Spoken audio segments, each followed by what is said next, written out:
Welcome to the Skullet Podcast, everybody. My name is Ronnie Fleming, and to my right, to your left, we are joined by hilarious comedian Luke Severeid. Give it up for Luke, everybody. It's me. What's up, man? Thanks for joining us. Thanks for having me here. How you doing, man? What's new? Good. What's new? Nothing. Just did a little open micing before coming out here. Hell yeah, man. Saw some dudes that have been shaving their heads, not rocking the skullet. So. Wow, I do not envy those days. You know? You don't? No. You're pretty content? I'm content. I'm happy, man. I'm free. I've cured it. Okay. Does not look like it's been cured. Don't? No. You're not seeing what I'm seeing, baby. Yeah, it's because right? my eyes are on the outside looking. Exactly. I think that's the thing. You know, it's a perception is perception. 9/10 of the law. Yeah. Exactly. No, it's good. I was actually thinking. I was listening to a brief Stoic podcast earlier today, and it was briefly talked about like self-acceptance, and I was like, that's what that is. Yeah. It's you just embracing the decay and going, yeah, this is what I got, and the breeze is gonna hit me, and I'm gonna feel it. Exactly. When I moved to cities, it's urban decay.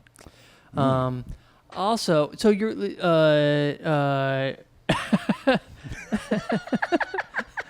don't know what to say to that. I was like, I didn't think of anything else other than the urban decay thing, and then I thought I would keep going, but yeah, you know what it is, man? I'm thinking that it's more like, you know, I don't need to deal with it, other people do.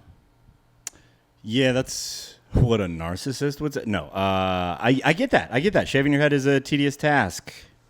Oh, the reveal. If for people who are just listening to the podcast, and what are you doing? Why aren't you subscribed to YouTube? Seriously. Luke just took off his hat, and he's wearing no hair at all. He's a perfectly smooth, buttery head. Imagine a baby, but more stretched out and angry. It smells different, too. Yeah.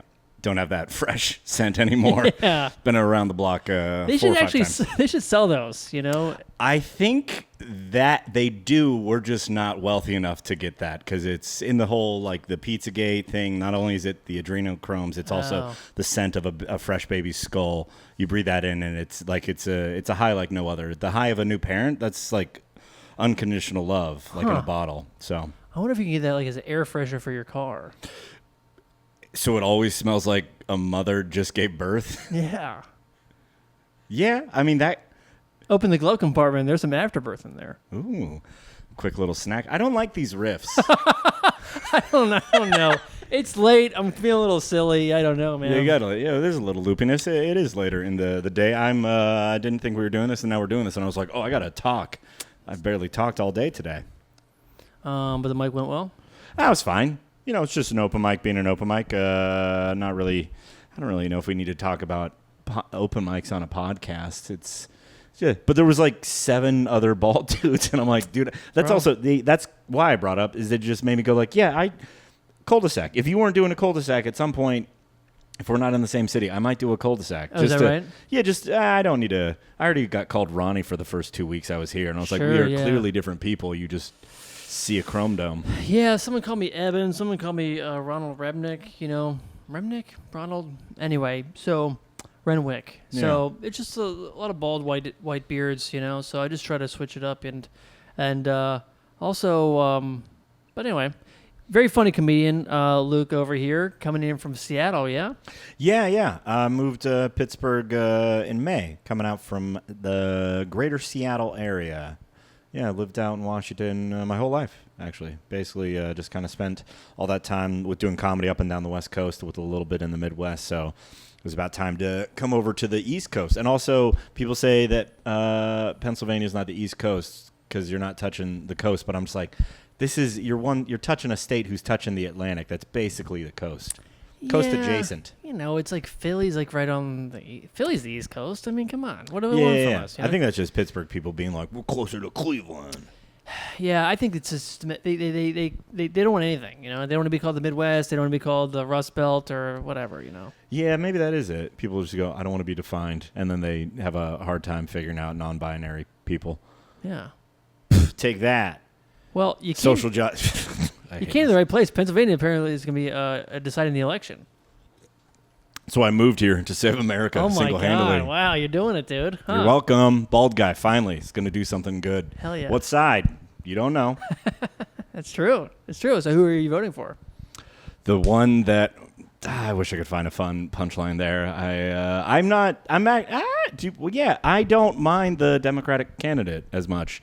To be honest, like I lean left just because I watched Star Trek and went to church as a kid. I think the duopoly is not ideal, but one team is definitely more in line with what the future I would like to see. And I think the other side is constantly told to be very upset and angry. Not saying that isn't happening on both sides, but for hyperbolic reasons. And and I'm tired of grandpas talking. And there's one main grandpa who keeps talking a lot, and people keep trying to shoot him. And that's like so bad, but also like I'm not surprised because you constantly talk shit, get some smoke. I don't own a gun. It's not me. So, yeah, that's how I'm going to vote. Come see me at a show. Let's fist fight about it. Find Luke at lukesevereid.com. And, yeah. You have the .com? Yeah, lukesevereid.com and Luke Severeid on all the socials. Who are you going to vote for there, Ronnie? Let's flip it around. People, like, tell your listeners, because it is a weird thing to even, like, say it out loud. It is weird to say it out loud, yeah. Because on stage, like, I just try to keep it as a subtext of some of my jokes, if they are political. Because I do feel like as if I want to convey my opinion in something, especially in a swing state, because I feel like so much hyperbole just, like, reigns supreme. And it's like, is anyone undercutting this? It's just, it bugs me so much that we do not have a shared reality. You can just discuss a thing that you're like, hey, this happened, and then someone's like, no, it didn't, and you're like, how do we move forward? Well, speaking of shared reality and Star Trek, previous guest Lucas Connolly got into this crazy argument with us after a show recently. He said that the recent Star Trek movie, was actually better than anything Steven Spielberg ever did. I'm not going to go that far. I thought, like, which Star Trek movie? Like, there was 3 that came out. Like the first of the 3. First one, I think that is, like, as close to, like, I don't know if I'd say perfect movie, but, like, just for what it is, very well done, very well. Like, that's peak J.J. Abrams doing good before he just became redundant. And I also think as, like, a Star Trek fan, it really did a great job of, like, revitalizing the franchise and making it seem contemporary while also honoring the past things, like also creating a different timeline. So like that's canon. We're going this way. Bringing in Spock. I thought it was great, but I don't know if I would say it's better than any. Like that's a bold. I think he was just trolling. Yeah, which is what Gen Z call kidding. The producer said that, and he was very mad. We called him a Gen Z. He said, "I'm not young like that," and then he spit. He said a pejorative that I will not repeat because I cannot pronounce it. That was pretty fucked up that he said that. It was like a skibbity boo or something. It's like you know who he's voting for. Yeah. RFK loves to. Dude, that's also the thing. I was like, I'm so exhausted by the insanity that is just like the political entertainment thing. You're like, he chainsaw a whale's head. Like, what I know. That guy could have been our president, man. So fucked up. He's not. Yep. I had a joke about it that it was just like, where do you think the worm came from? And I'm like, I'm not a doctor, but probably his throat. He talks funny. Yeah. All right. Well, we did that one. Did you? Yeah, that was okay. It's probably from all the wildlife he constantly is messing with. He does a lot of falconing, which is a relatable hobby. What is falconing? It's where you train falcons to hunt, and you just go out in the woods and hunt with a bird. So cool, though. No, it's cool, but it's also like, I'm just tired of rich people. Yeah. And it's like that is a thing a duke would do in his spare time. Yeah. So it's just like, I don't know, man. Like if we got all these problems in America, can we have not soft-handed people tending to it? Not saying that isn't what every politician is, but at least the ones that are leaning more backing unions and doing stuff like that. I'm blue collar, dude. My back hurts for a reason. Like, so I'm just, anyways, you bring up politics and I go, you think you'd ever run? Absolutely not. No way, Jose. I want to do the least amount while telling everyone else to try. I'm sorry. Our producer put up this thing here. RFK Jr. cries witch hunt over whale carcass federal probe. Kennedy's whole. Do you know this story? No, I didn't know it was a witch hunt. Well, I mean, also that's the go-to response to any amount of anything. Probe. Can I tell you this? Actually, this is kind of interesting. My second cousin is he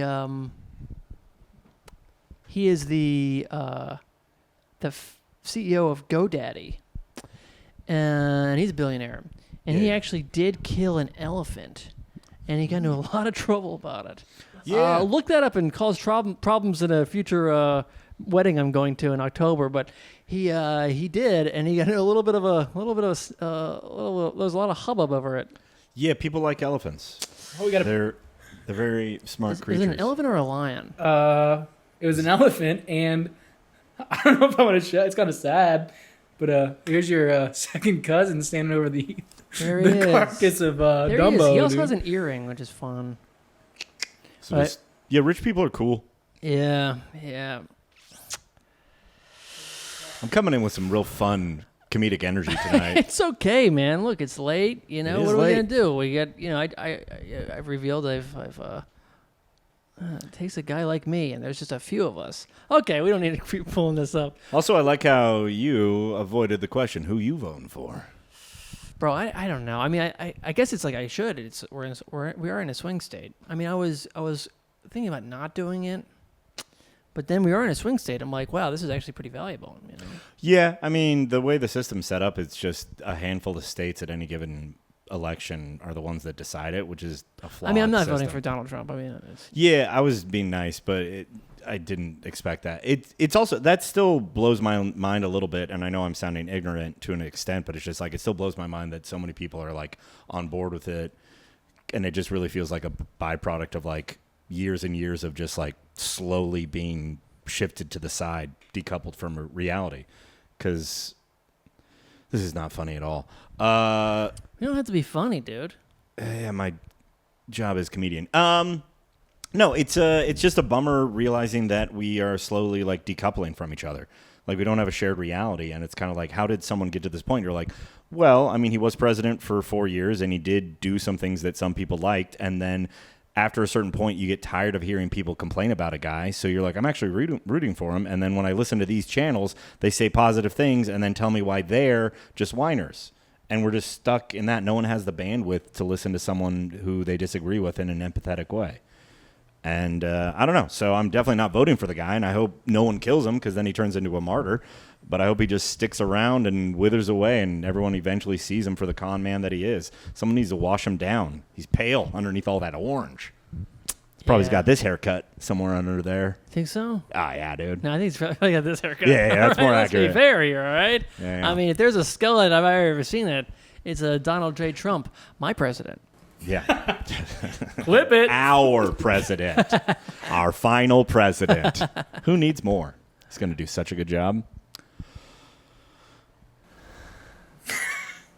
So you like heavy metal? Yeah, man, that's a great segue away from an unfunny topic. Yes, I do. I'm a fan. I love the yelling. I like the double kick.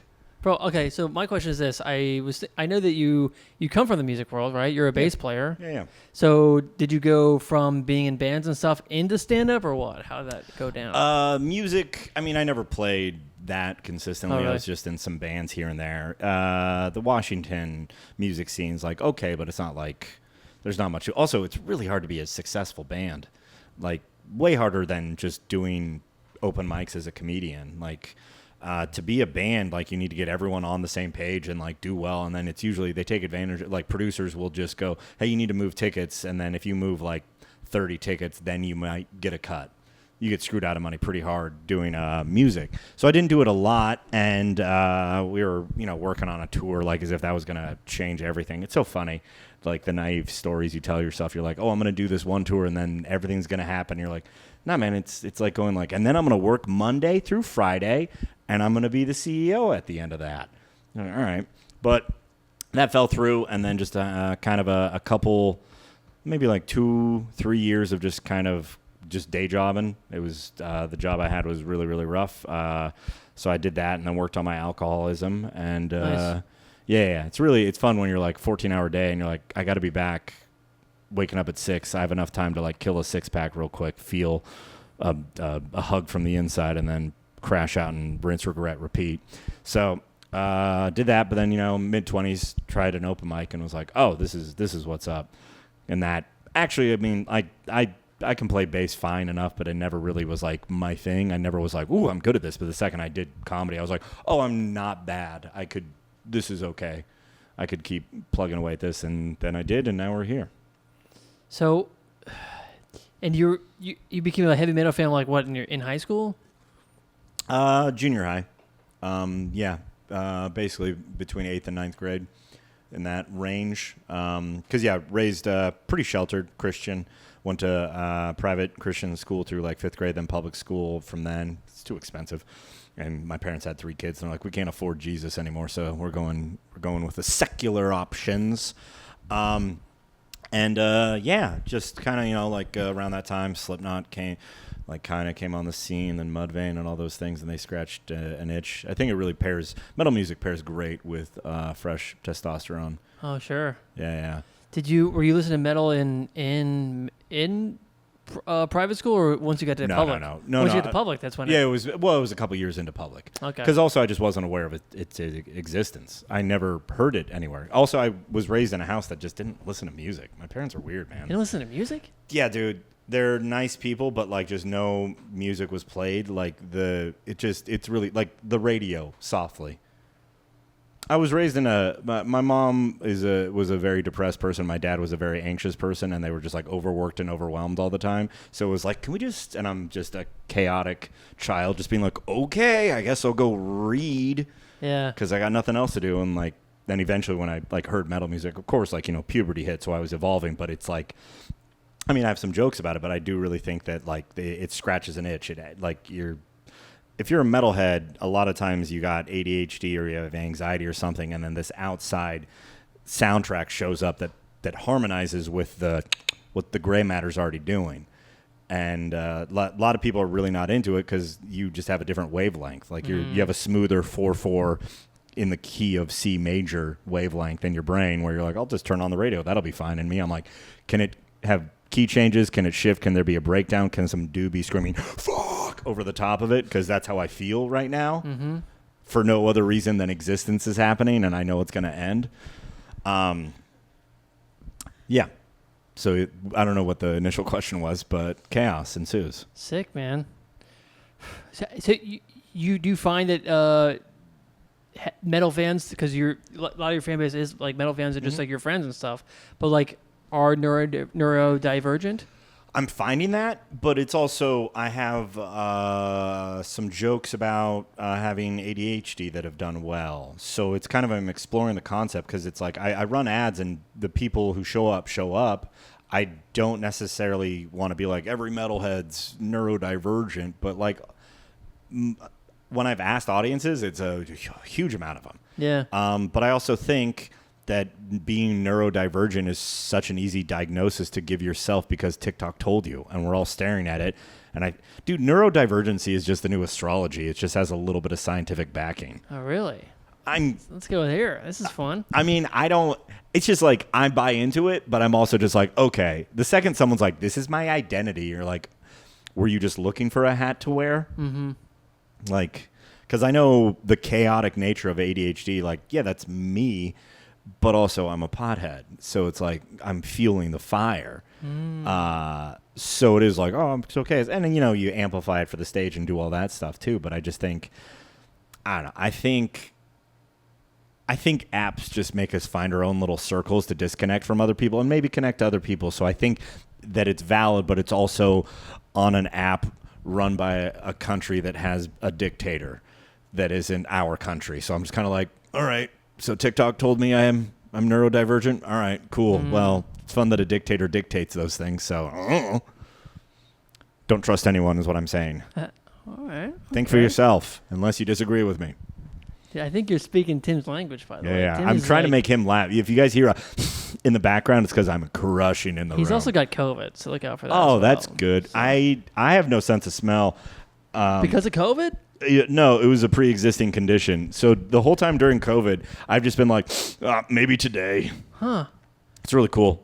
Wait, when did you lose your sense of smell? I didn't lose it all the way. Actually, the last couple of years it's gotten worse. So maybe did have COVID at some point, and I just have long COVID. But I was working at Costco. I was an early morning stalker, and I caught him. No, no, I would resupply all the shelving and stuff. I'd do pallet jacks and whatnot.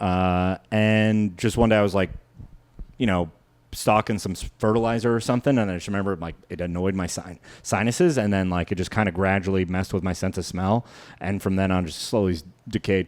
It made me just go, oh yeah, I have weak genetics. Apparently, people with psychopathic tendencies have an impaired sense of smell, which points to inefficient processing in the front part of their brain. Interesting. Well. Slow zoom into Luke's face right there. I've heard that before, so I had to Google it when you said that. Yeah, I don't know how to feel about that information. I don't know. What a move by Tim to pull that up. My God, that was. Are you my ex? That was quite a heel turn by our producer. Yeah, dude, just real quick. Did you know that you've lost one of your main senses, and that's because you're a psychopath? Jesus, Tim, my God, that was fucked up, dude. Bring up another thing about how every single bald man is actually racist. Don't do it. You could find that easily. There's a PubMed on it apparently, so. Is your sense of taste fucked up now? Yeah. Yeah, my life is not as good as other lives. Who cares? Me?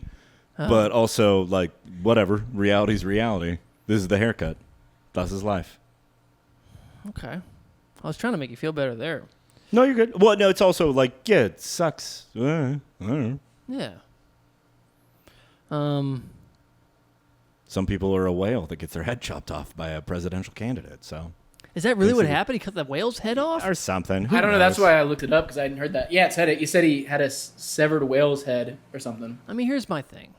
You never know what it's going to be like, and then afterwards maybe you felt bad about it.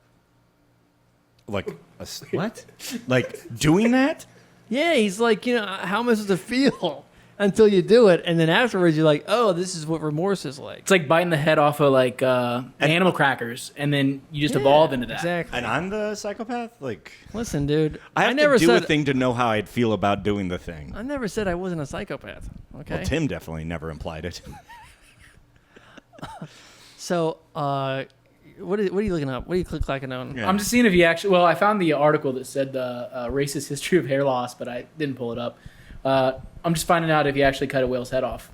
I'll get back to you. We'll guys on figure it that. out later. It doesn't So matter. I grew this hair first as a goof, but as time has gone on, I see it more as an act of rebellion, So I'm curious, have you ever done anything like that in your life? Anything that maybe like your friends, family, society as a whole, other than comedy, perhaps, that you just felt like you had to do it. Like, what is your Skullet? Ooh, this is a good question. I don't know off the top of my head. I mean, this is a weak answer, but like just getting rid of my beard at some point. I've done that, and people get really mad because people want to live vicariously through your chin sometimes. Sure, yeah. I think that's the closest because I usually stick to the pack for the most part. I'm not overly adventurous. I was raised by soft hands. But yeah, getting rid of the beard, people get mad at you, and then also if you've gained some weight since the last time, you get mad at you. So there's that. That's a good question. I wish I had. This is making me realize I have not lived a bold life. I should go get a gun. Everyone's telling you not to get a gun, dude. No, So no one's. If you tell people you don't have a gun, people are like, you should probably get a gun. You're like, you didn't listen to any of the reasons I gave why I don't have a gun. They're like, get one. You're like, I don't know if you like me, actually. See, wait, you without the beard, people are just like, it's too much cheek? I don't know. No, it's just people get mad if you get rid of a beard. I mean, I'm sure that's happened to you. You get rid of a beard, and people are like, why? guess you're right. What'd you do? Yeah. I liked it when it hid your face. Especially, like, if you get a big one, like I said, they live vicariously through you. I'm sure if Tim got rid of it, someone would be like, wow, dude, I think less of you as a man now. Yeah, Tim wants to get rid of his beard, and we didn't speak for a while. Yeah. Is this? Is there a picture of you that had a beard on Instagram? Yeah. If you I'll keep scroll back scrolling. maybe 3 years, 2-3 years, I got rid of it, and I've been working out pretty consistently. I was like, we can gamble. We can see how the chins are doing.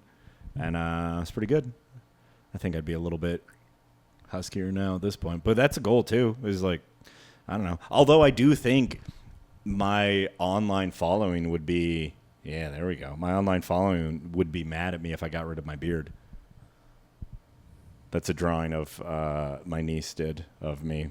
It feels quite accurate. How'd you like having the stash? Oh, it was fun. I actually really enjoyed it. Girlfriend at the time hated it, but that is understandable. Is she AOD painting? Because someone wrote gorgeous. You getting a lot of DMs these days, man? A little bit here and there. A little bit here and there. I'm not gonna. I don't want to out somebody. Yeah, we don't need to dive deep into.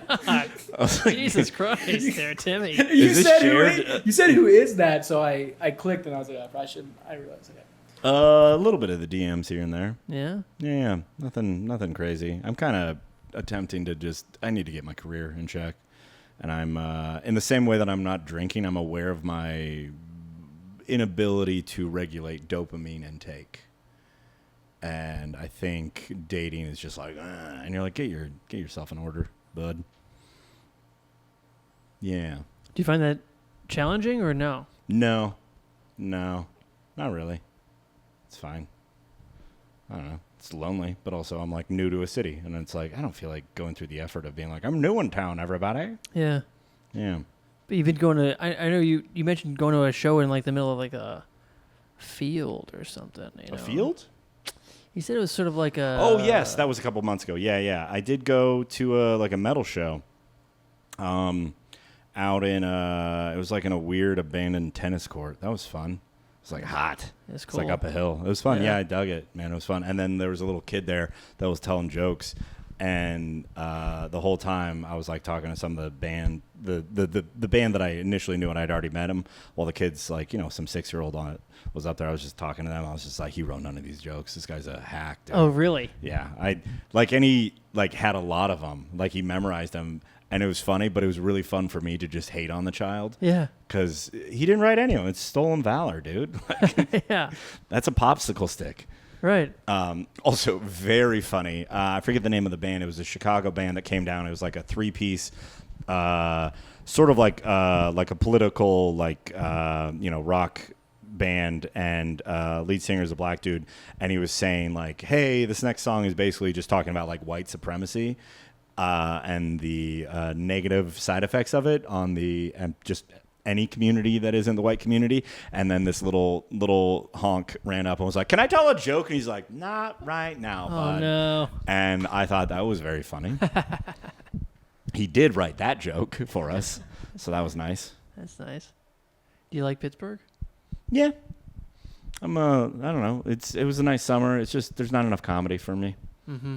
And I do like the city. The people are nice. It's just it's taken me a minute to find my footing, and it's also just moved here during summer. Summer's not a good comedy time, so it's kind of like you're a farmer and you show up off season going, oh. So I've kind of had like a little bit of an existential crisis the last couple months because I moved from a place where I have deep roots, and then I show up in a season where I can't put down roots, but.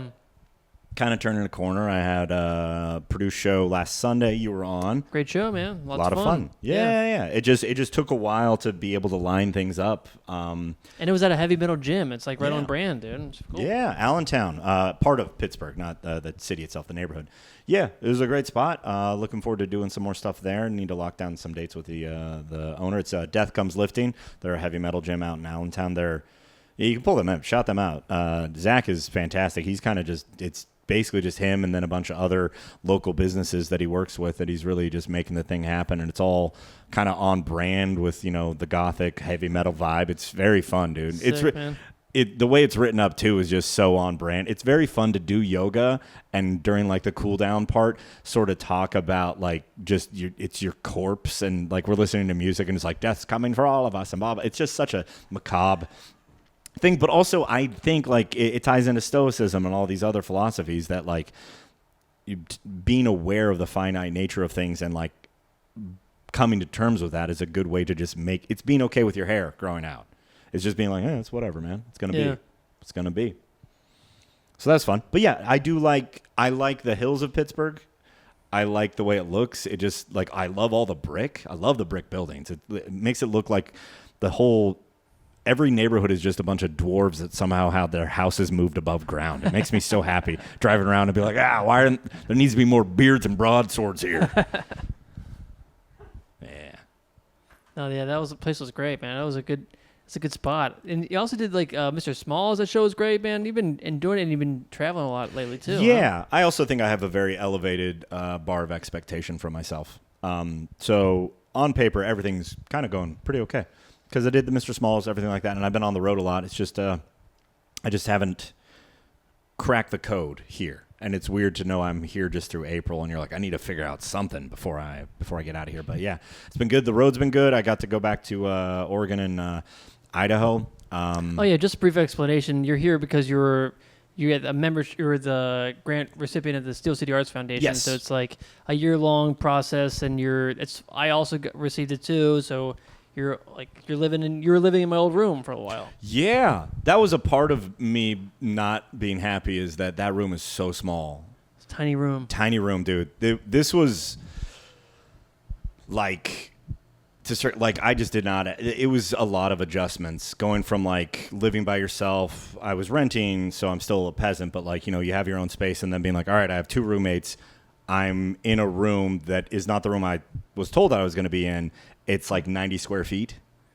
And just kind of going, all right, this is where we are. This is you're as old as you are. This is this is reality. Accept it, and then see what you can do with it. And then just being like, it's summertime, and I can't get shows. I can't move tickets. Ha! That room feels like you're on a boat. Like a boat room. Like you're like on a boat. I don't know. That's all I got. Well, I do get that. I mean, I've never like done a stint as like a cruise ship comic, but like, yeah, I hear they get a little uncoupled from reality because you're just in a boat. You got a little window. Mm-hmm. I'm in a different room now, and I think it's the biggest one. Not to brag. Nice, dude. Leveled up. Dude, like having the space to just kind of go like, all right, I'm going to do this here, and I can stretch out. It's definitely like made my brain a lot more malleable. It's been nice. That's good. Good for you, man. I'm happy for you. Oh yeah. So I'm like saying like I've been harumphy the last 4.5 months, but like this has been a great week. Yeah, and it's good. It's like it's calm. My brain, my neuroses is calming down to the point where I'm like, oh, I can enjoy this. Like I got back from that run of shows that I did in Oregon and Idaho. Like got back and I literally had an hour before I'm like, down the hill at Spirit is a band, Russian Circles, that I really enjoy. I'm exhausted. I've spent the whole day like traveling, but like go see the show. Yeah. So like I'm digging it. It's just taking me a minute to get my footing. Sure. Yeah. Yeah. Yeah. I mean, it took a while for me to like kind of like figure my shit out here as well. Yeah. And I came in the dead of winter, but it was more or less just like cold. Yeah. I think I also came here and then it was like immediate split with a then girlfriend, but we don't need to go down that avenue. But that was I'm just saying that's somewhat similar, maybe, perhaps. Yeah, but it's we also slept in the same room and on the same bed. That's weird. Yeah, my back hurts from everything you did.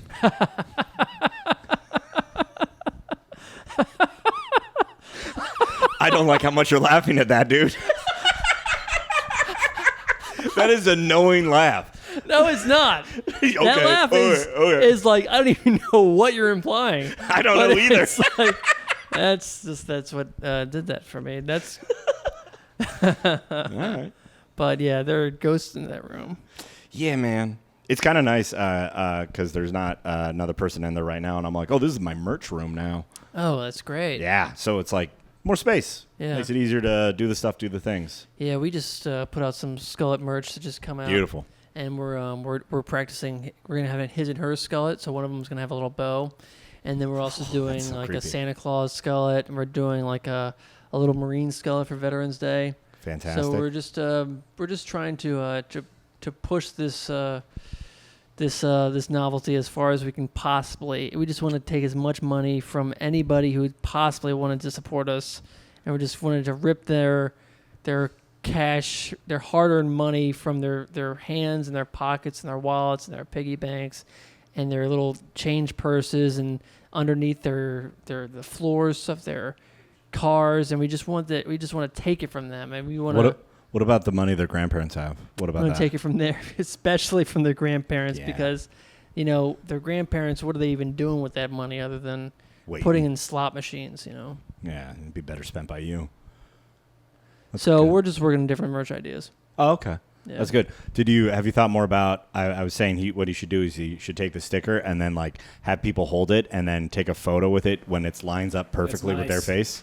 Yeah, we were saying put it over as you see there, but that's that's a good idea. Yeah, you got to line it up. Like you should start doing that after shows or after the podcast. Is just have the guests That's hold nice. it. Yeah.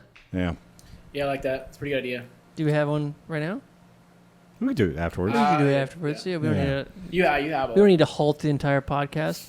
Yeah, Luke, we'll have be you right been- back. Have you have you been watching anything, reading anything, listening to anything Ooh. recently? Like any sort of media recently that's been like really popping out to you? It doesn't have to be something you even liked, but something that's been Let's stuck in your craw. Today, I played several hours of Hades 2. Dude, you're a gamer. Tell me about this, man. Hades 2. It's in early access. Playing it on PC, which is good because you buy a machine and then you don't use it, and you're like, I need to make use of this. Isometric top-down view, kind of like Diablo. Yeah. Where, I like Diablo. Yeah. Yeah, top-down view. The character just stays in the center of the screen, and you move around, and it's like RNG, so it's just randomly you get boons from. It's Greek mythology, so you get boons, which are basically like skills that augment your move sets and your attacks and whatnot, and you basically just run through a gauntlet and try to get as far as you can before you die, which is what's going to happen, and then you just do rinse, regret, repeat, and then you slowly get better and better. You acquire resources that unlock new things, and it's well done. Also, it's a fun way to explore the Greek mythology, like the story behind it with all the characters, and just kind of do that. But also, it scratches that dopamine itch of the Twitch moving around, and I need to relax. I haven't had a good game for a while, and that's why I do feel like I'm turning the corners, because I'm like, actually, I'm fine with spending 2 hours playing a video game instead of going hey, I need to be editing video, I need to be working on emails, I need to be doing X, Y, and Z, because that gets exhausting after a certain point, because you gotta be happy. It's such a weird thing, and I've spent so much of my time being an unhappy comedian, and I'm like, that's not fun. Yeah. Yeah. Have you gone through stages like that? Being depressed, being unhappy, or what? Well, I mean, not depression is just kind of a part of the game to an extent, but I'm saying I like to frame, or at least perceive, this job, stand-up comedian, is that you're a dopamine dealer. Your job is to facilitate happiness in strangers. You're basically coercing them, tricking them to give you money so that you give them joy that they already had in them, but you just have to make a funny face, make a funny sound, make a funny series of words to facilitate that emotional response. And that can be draining, and I've spent so much time so hyper-fixated on the results that I've spent time being unhappy with the process and just being like, oh, that's not fun. Right. Yeah, I agree. I can see that. Yes. To answer your question, yeah. Yeah, basically, if I'm unhappy, then it's really hard to do the job, I guess. It's also just I don't think I'm good at it. Yeah, I'm not creating anything. I think I can do the job. I just don't do it optimally. I can give you a real solid B minus that gets the job done, but I want to do A's.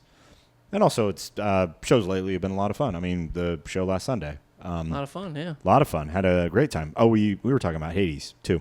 So yeah, that's kind of been the only thing that I've really been focused on as of late. Some shows here and there, but nothing really sticks. I don't know. I've had a hard time actually just caring about TV shows. I don't know. There's so many things out there, but also there's so many things that aren't of high quality. True. The golden age of TV and movie, I think the most recent one was a couple years ago. The streaming service just got so convoluted, and then COVID broke the machines that made the entertainment, and so then everyone kind of consolidated their wealth, and we're only going to gamble on these. There's just so many sequels. There's new IPs. Give me new ideas, man. I'm so bored. Every band is touring their album from 15 years ago, which I appreciate, but where's the new bands? They don't have room. like the market. This is me. This is my conspiracy theory. Is that so many of these large venues have been bought up by large corporations that they want a guarantee sellout. So you need to have brand recognition. So there isn't that middle ground. In the same way that like a comedy scene has a hard time growing if you only have like open mics, comedy club. You need these stepping stones. And if those stepping stones don't exist or get consolidated to the top, you're going to have nothing down here. Basically, rich people are the problem. Google it, Tim. Tim, let's figure that out. I don't I'm even a know what you're peasant. Googling. I just want to own a home at some point. That's really where all this comes from. Yeah? Yeah. Some property? Would you where would you want to live? Where would you wanna live? I think I'd want to own like a condo in like Chicago or something. Oh, that's cool. Like I'm gonna be there next month, but just like a major city like that, because like property would be nice, but also like I'm gonna be gone so much, I don't want to come back to chores. Oh, cool! I was on the road for 2 weeks. Better mow my lawn the second I get back. That sucks. Yeah. Yeah. Well, how about you? Where would you want to be, bruh? Well, I remember I was really big in the book Walden. I really wanted to live in the woods, away from everything, you know. Right around the time that, okay,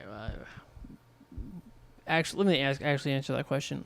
I don't know, houseboat would be nice.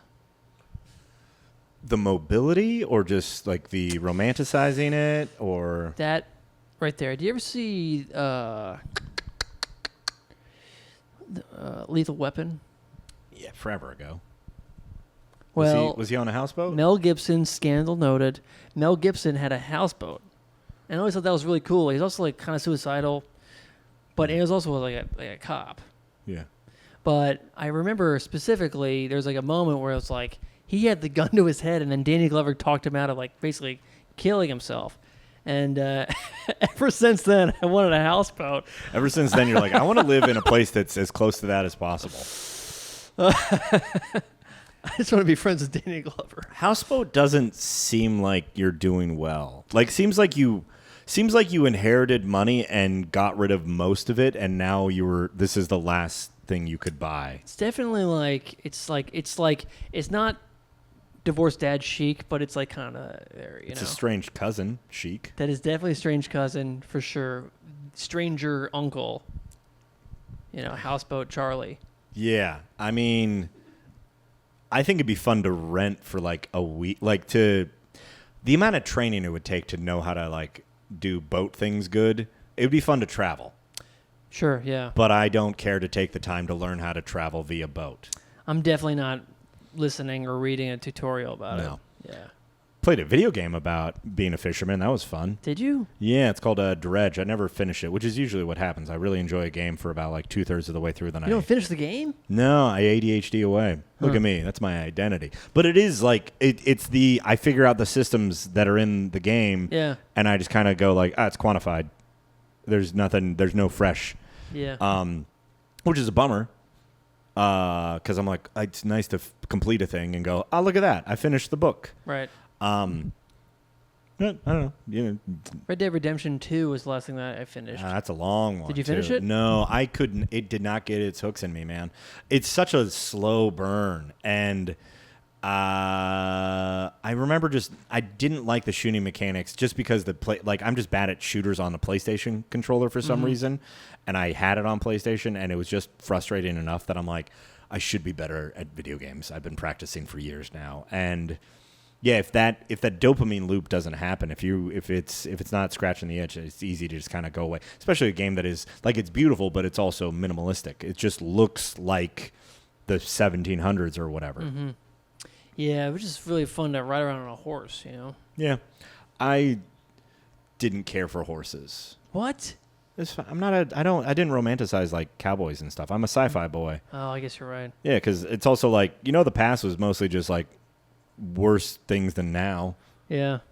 And there were some like little things that were cool about it, you know? There were like some nice times and cool things, you know? Yeah, we go in and out of like that was a nice little spot, you know, a little spot we had there, you know? Yeah, maybe. I don't know. We've written a bunch of stories where it's nice. I just go like, I don't know, man. I think we romanticize cowboys, and I'm like, yeah. I guess so. I'm just, for some reason, I was thinking about jazz, you know, I'm just saying like it's kind of gone, like the specific moments in time. I mean, you know? You know, it's like the jazz, or it's like the beat poets and stuff. It's all just that was a cool time, and then it's gone. It's a genre of art that it only exists during a certain period of time because of the circumstances that are there for it. How'd you go from cowboys to spoken word? Cowboys spoke words. We'll cut that. The whole episode.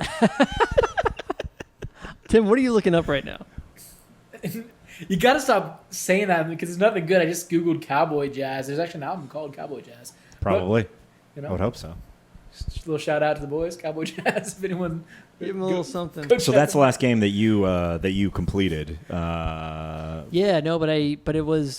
the whole thing you're saying about the mechanics, totally. I think I was just stubborn and I wanted to finish it. It was like I even found the story to be kind of bad, and it was like, and it was a slow burn. And the fact I'm like, wow, this guy is not like your friend, and then he turned out not to be your friend. I'm like, shit. It's like little things like that where I'm like, I don't know. It's like, is this?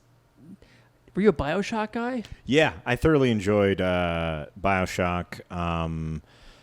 That was great. To circle back to Red Dead real quick, I think my issue was that you rode the horse and it took so long, just so much traveling.